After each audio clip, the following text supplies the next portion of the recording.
नमस्कार। आप सुन रहे हैं तपोभूमि नर्मदा, शिव कन्या माता नर्मदा की ये महत्व कथा। मैं प्रदीप आपको सुना रहा हूँ। तपोभूमि नर्मदा का ये मानस परिक्रमा या फिर पाठ परिक्रमा हम लोग करेंगे। योगी पुरुष श्री शैलेंद्र नारायण घोषाल जी ने नर्मदा जी का परिक्रमा करने के पश्चात ये पुस्तक उन्होंने लिखा था। ये पुस्तक सुनते सुनते हम सबका मानस परिक्रमा हो जाएगा। इस मानस परिक्रमा में मैं एक बात अपने जीवन से कह सकता हूं कि अगर आप ये मानस परिक्रमा पूरा कर लेंगे, आपका जीवन सहज हो जाएगा, आप बदल जाएंगे। नर्मदा जी की कृपा से हम शुरू करेंगे ये पाठ परिक्रमा। अगर ये चैनल आप सब्सक्राइब नहीं किए हैं, कृपया सब्सक्राइब करें और नर्मदा जी की ये महत्व कथा दूसरे के साथ शेयर भी करें। आइए शुरू करते हैं तपोभूमि नर्मदा। पहला एपिसोड जिस विश्वास के साथ विराम दी थी, आज उसी विश्वास के साथ ये दूसरा एपिसोड शुरू करता हूं। वैदिक ऋषि अनिमंडप ने भी इसी विश्वास के ऊपर उन्होंने प्रकाश डाला था। उन्होंने नर्मदा तट पर दीर्घकाल तक कठोर तपस्या की थी। तत्पश्चात उन्होंने अपनी अभिज्ञा प्रत्यक्ष दर्शन के विषय में घोषणा की थी। पाप से मुक्ति दिलाने वाले तीर्थ तो बहुत से है, परंतु वे केवल पाप से शुद्ध करने का फल ही दे सकते हैं, मगर और कोई फल नहीं दे सकते। परंतु जो साधक कामना वासना शून्य होकर वो उनको त्याग कर नर्मदा के तट पर तपस्या करते हैं, माता नर्मदा की बर से उन्हें मोक्ष तक मिल जाता है। एक बार मैंने अपने पिताजी से पूछा था, अच्छा बाबा, यदि कोई नर्मदा को सरितम श्रेष्ठा कहे तो यही सिद्ध होता है कि वो गंगा से भी अधिक महान है। ऐसा क्यों? गंगा जी की महिमा तो अपार है। स्वयं शंकराचार्य ने उनकी वंदना में क्या कहा है? उन्होंने बोला है, पुथितोद्धारिणी गंगे। मरण काल में मरते व्यक्ति को गंगा जल ही तो दिया जाता है, नर्मदा जल तो नहीं। मेरे ये प्रश्न सुनकर मेरे पिताजी ने उत्तर दिया था। उन्होंने बोला था, देखो बेटा, क्योंकि हमें गंगा जल आसानी से मिलता है, नर्मदा जल आसानी से नहीं मिलता, इसलिए गंगा जल हम लोग व्यवहार करते हैं। यद्यपि गंगा जी का उद्गम हिमालय के दुर्गम स्थल गंगोत्री से है, फिर भी वो समतल में उतरकर सारे उत्तरी भारत से गुजरती हुई बंगाल से प्रवाहित होकर बंगाल की खाड़ी में समुद्र में जा मिलती है। इस तरह गंगा जल इन क्षेत्रों में आसानी से मिल जाता है और इस प्रकार से उपयोग में आता है। दूसरी ओर नर्मदा जी का उद्गम स्थल मध्य प्रदेश का अमरकंटक में है। वो विंध्याचल पर्वत के एक चोटी पर स्थित है। नर्मदा अमरकंटक से निकलकर 800 मील का लंबा सफर तय कर खंबाट की खाड़ी में जाकर मिल जाती है, समुद्र में अर्थात अरब सागर में। यह संगम स्थल सूरत के निकट वरज में स्थित है। जो लोग गंगा जी से दूर रहते हैं, जिनके घर के पास नर्मदा जी है, तो वो लोग नर्मदा जल ही को परम पवित्र जानकर मरणापन्न रोगी को पिलाते हैं। जलदान की ये जो विधि है केवल गंगा नर्मदा जल के लिए ही लागू है, ऐसा नहीं है। जिनके निवास स्थल के निकट जो भी नदी पड़े, कृष्णा, कावेरी, गोदावरी, जमुना आदि, उन सभी नदियों का जल पवित्र मानकर पीना चाहिए। यही शास्त्रों का नियम है। पुत्र, या मैं जो कुछ कह रहा हूं उसे सत्य मानो, विश्वास करो। नर्मदा सरितम श्रेष्ठा है। वो सत्य ही रुद्र के तेज से उत्पन्न हुई है। नर्मदा शिव जी की मानस कन्या है। जो गंगा प्रतिदिन लाखों व्यभिचारी पापियों का पाप अपने जल से, अपने आत्मोतेज से धोकर उन्हें मुक्त कर देती है, वही गंगा थक कर कभी कभी उन्होंने भी चाहती है कि कभी नर्मदा जी में स्नान कर स्वयं को ग्लानि मुक्त कर ले। बेटा, यह शास्त्र वाक्य है, इसे विश्वास करो। अच्छा, क्या आपने बाबा लोकनाथ ब्रह्मचारी जी की जीवनी पढ़ी है? वो महातपसिद्ध ब्रह्मज्ञानी महात्मा थे। उनका जन्म बंगाल के जिला 24 परगना के कचुआ नामक गांव में हुआ था। पूर्वाश्रम में आपका नाम था लोकनाथ घोषाल। उनके गुरु भगवान गांगुली उनके उपनयन संस्कार के बाद तुरंत उन्हें एवं बेनी माधव बंदोपाध्याय नामक 2 ब्राह्मण बालकों को अपने संग तपस्या करने के लिए हिमालय लाए गए थे। अनंतर अपने मृत्यु के समय तब गुरु भगवान गांगुली ने सजल नेत्रों से लोकनाथ और बेनी माधव की जिम्मेदारी महात्मा हितलाल मिश्र के हाथों सौंपी। हितलाल मिश्र ही थे जगत प्रसिद्ध तैलंग स्वामी। हिमालय में तपस्या के बाद बेनी माधव उमानंद भैरव कहलाए। आसाम में कामाख्या जी के मंदिर के निकट उमाचल पहाड़ बना उनका सिद्ध तपस्या स्थल। लोकनाथ घोषाल लोकनाथ ब्रह्मचारी नाम से प्रसिद्ध हुए। अपने जीवन के अंतिम काल में पूर्व बंगाल वर्तमान बांग्लादेश के ढाका जिले के निकट वारदी गांव में रहने लगे।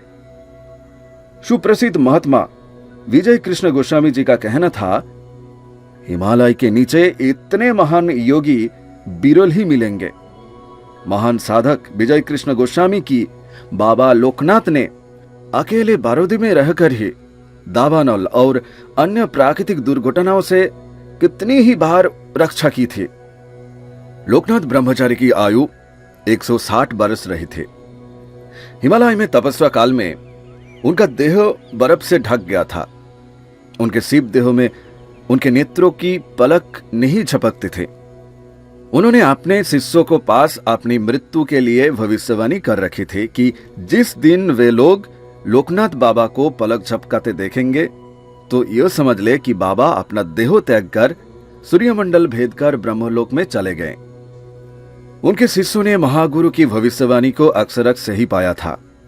ऐसे जीवन मुक्त महापुरुष ने एक बार कहा था कि जब वो नर्मदा परिक्रमा पर थे तो एक दिन उन्होंने नर्मदा के एक विशिष्ट घाट पर एक काली गाय को देखा था।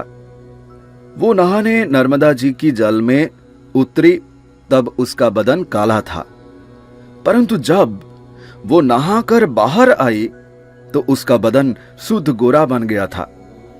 इस रहस्य को जानने के लिए बाबा ध्यानस्थ हुए। ध्यानावस्था में उन्होंने जाना कि वो कृष्णा गाभी और कोई नहीं, स्वयं गंगा माता थी। देखो, उपस्थित तर्कवाद और प्रत्यक्षवाद के अनुयायी सर्वज्ञ गुणीजनों से मेरा यह विनीत निवेदन है कि जरा इस सच्चाई पर गौर फरमाएं कि शिव देहधारी योगेश्वर आचार्य लोकनाथ ब्रह्मचारी का ध्यान योग कितना गहरा अर्थ रखता था। मैं एक और सज्जन के बारे में चर्चा उठाना चाहूंगा। उनका नाम है श्री गंगाधर चटर्जी। अपने समय के वो सुप्रसिद्ध बैरिस्टर थे। उनकी वकालत जमकर चलते थे। एक बार वो अपने बीमार मित्रों से मिलने पेंड्रा रोड आए, जो वहां के अस्पताल में भर्ती थे। पेंड्रा रोड अमरकंटक से 14 मील की दूरी पर पड़ता है। पेंड्रा रोड पहुंचकर उन्होंने सुना कि कोई त्रंबक बाबा नामक पहुंचे हुए एक सिद्धि योगी हजारों साधुओं की भारी जमात लेकर नर्मदा परिक्रमा की तैयारी कर रहे हैं। परिक्रमा अमरकंटक से शुरू होने वाली थी। बैरिस्टर साहब चाल चलन के पक्के साहिब थे, क्योंकि वो यूरोप की सभ्यता में पले थे। सो हाथों में पाइप दबाए सूट बूट धारी एकदम गंगाधर बैरिस्टर वो तमाशा देखने के लिए अमरकंटक पहुंच गए कि इस नजारा का मजा लूटेंगे, साधुओं की जुलूस कैसे निकलती है वो देखेंगे। यात्रा शुरू होने के पहले रीति के अनुसार नागा साधुओं ने सबसे पहले शिव जी की पूजा की और नर्मदा माई की भी पूजा की। इसके बाद उन्होंने बड़े ऊंचे स्वर में बोल लगाई, जय नर्मदा माई की जय, हर नर्मदे हर। सहसा गंगाधर के मन में एक अजीब सी बिजली चली। नर्मदा माता के अमोघ चुंबकीय आकर्षण में खींचे अब गंगाधर भी साधुओं की मंडली के पीछे पीछे चल दिए। जब जब साधु लोग नर्मदा जी में स्नान करते तो गंगाधर भी सूट बूट समेत नर्मदा की पानी में कूद पड़ते। बहुत जल्द गंगाधर को पोशाक में अजीब सा परिवर्तन आया। ना जाने कब धत तेरे की कहकर अपने हाथों के पाइप को नर्मदा में विसर्जित कर दिया। गले से लटकती टाई ना जाने कब और कहां खिसक गए। जाने कब शरीर पर चढ़ा कीमती कोट भी नर्मदा जी की भेंट हो गई। फटे हल गंगाधर अपनी चिथड़ी पतलून पहने नर्मदा के एक तट से दूसरे तट की परिक्रमा करने लगे। बड़े घराने में जन्मे, जन्म भर महलों में रहे, बिलास में पाले हैं। अपनी तमाम उम्र इतना नहीं चले होंगे जितना अब परिक्रमा में चल रहे हैं। फिर भी जब वो अरब सागर के नर्मदा संगम से वापस आए तब उनके देह व मन में एक अनूठा आनंद उमड़ रहा था। उनके चेहरे पर असीम आनंद की कांति झलक रही थी। हालांकि उनका बाहरी स्वरूप बुरी तरह बदल चुका था। बिखरे बाल, बीन मुड़ी दाढ़ी, देह से चिपकी फटी चौथड़ी पतलून जो जगह जगह सड़गल गई थी, एकदम बखलाई हालत और नंगे बदन गंगाधर जी को पहचानना मुश्किल था। संघ के साधुओं ने उनका नाम दिया दिगंबर जी। उनके गुरु त्रयंबक बाबा के अनुसार गंगाधर जी को दिव्य आनंद प्राप्त हुआ था। जैसे आनंद गंगाधर जी को जीवन में आया, वैसा आनंद किसी को मिलना बड़ा कठिन है। सब हमारी नर्मदा माई की कृपा है और नर्मदा माई की लीला है। पवित्र जल में स्नान करते करते ही मिल गई है दैवी कृपा। इसी तरह नर्मदा जी की परिक्रमा करते करते परिक्रमाकारी का जीवन जीव से शिव जीवन में उत्तोलित होता है। केवल भारतीय गांव के ब्रह्मचारी या दिगंबर जी की नहीं, युग युगांतर से असंख्य परिक्रमाकारियों के जीवन में नर्मदा माई की कृपा इसी तरह से वरसती आई है। इसी कारण महर्षि मार्कंडेय, भृगु, कपिल, दुर्वासा से शुरू होकर वर्तमान युग में कमल भारती जी, गौरी शंकर जी आदि महायोगियों के अलौकिक जीवन में घटी प्रत्यक्ष घटनाओं को शरण में रखते हुए शास्त्रों ने यही कहा गया है, नर्मदा जी का जल नित्य पान करने से, नित्य उसमें स्नान करने से और नर्मदा तट पर स्थित शिव मंदिरों में पूजा करते करते ही संसारी लोगों की दुर्दशा का विनाश हो जाता है। मर्त जीवन में ही अमर्त जीवन का अर्थात स्वर्गीय जीवन का सुराग उनको मिल जाता है। शिव कन्या नर्मदा माता वो सत्य है। इस विश्वास के साथ मैं ये एपिसोड यहाँ पर विराम देता हूँ और आपको मैं एक सवाल करना चाहूंगा। क्या आप ईश्वर में विश्वास रखते हैं? जो कुछ भी आपका मन में है प्लीज कमेंट में लिखें। तपोभूमि नर्मदा का ये जो पाठ परिक्रमा, ये जो मानस परिक्रमा इस पहले एपिसोड से हम लोग शुरू किए, ये पाठ परिक्रमा, ये मानस परिक्रमा बहुत दूर तक चलेगा। मैं आपको रिक्वेस्ट करूंगा कि आप साथ में रहें, क्योंकि पाठ परिक्रमा या फिर मानस परिक्रमा अगर आप पूरा करेंगे तो आपका जीवन सहज हो जाएगा, बदल जाएगा। अगला एपिसोड में इसी चैनल में आपके साथ फिर मुलाकात होंगे। अगर आप इस चैनल को सब्सक्राइब नहीं किया है प्लीज सब्सक्राइब करें। मैं नर्मदा जी से मैं प्रार्थना करता हूं कि आप अच्छा रहें, भक्ति पथ में रहें, सहज रहें। नमस्कार।